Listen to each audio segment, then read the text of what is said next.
Hello mga beshi, magluluto po tayo ng chicken caldereta. Ayan, nagbuhos po tayo ng toyo, paminta, asin at naglagay po tayo ng red bell pepper.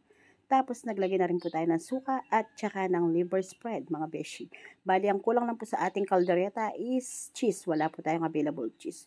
Nung kumulo na po siya ng gusto, linagay po natin yung ating garbanzos at tsaka yung linagang itlog mga beshi ko.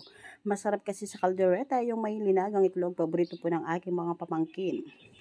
Ayan mga beshi, mekos-mekos lang po natin siya para po masamang maluto yung ating linagang itlog. Magkulay caldereta, yung kulay po niya is yung kulay tomato sauce.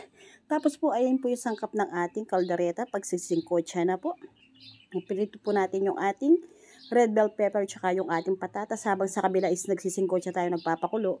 Naglagay na rin po tayo ng sili. Dahil kulong-kulo na po siya, linagay na po natin yung sili.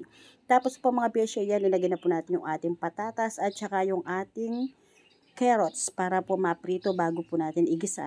Nagisa na po tayo ng bawang and sibuyas. Tapos mga beshi, ayan, nalagay na po natin yung ating siningkotsyang pinakulong chicken at saka itlog. Ang mali ko dyan mga beshi, nakalimutan ko pong linagay muna yung ating tomato sauce at saka tomato paste. Gusto ko sana isama muna sa gisa yun para hindi sariwa yung lasa or sa Kapampangan sa giwang lasa, sabi nila sa Kapampangan. Tapos yun mga beshi, dahil nahulog ko na po yung ating pinakulong manok at saka itlog, huli ko na lang po lalagay yung ating tomato sauce at saka tomato paste. And then mga beshi ko, nagmekos-mekos po tayo. Linagay na po natin yung ating patatas at saka yung ating carrots.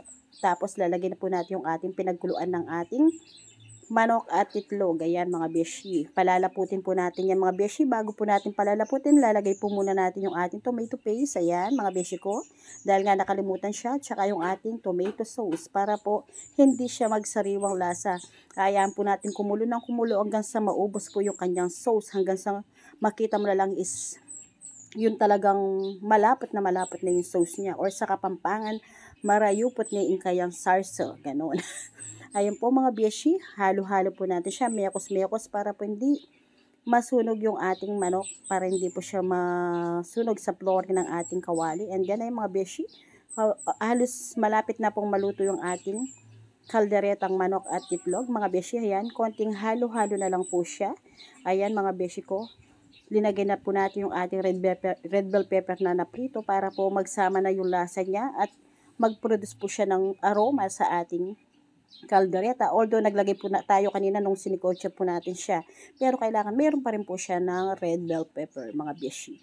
Ayan mga beshi ko, masusing halo-halo lang sa ating chicken and egg caldereta. Almost malapit na pong maluto siya at malapit na po nating i-plating yung ating masarap pero simpleng luto lang na chicken caldereta mga beshi ko. Pa-plating na po tayo mga beshi. Ayan na po mga beshi ko, yung ating masarap at malasang chicken caldereta mga beshi. Ayan na po siya mga beshi. Kain na po tayo mga beshi ko. Ang aming simpleng lutong chicken caldereta.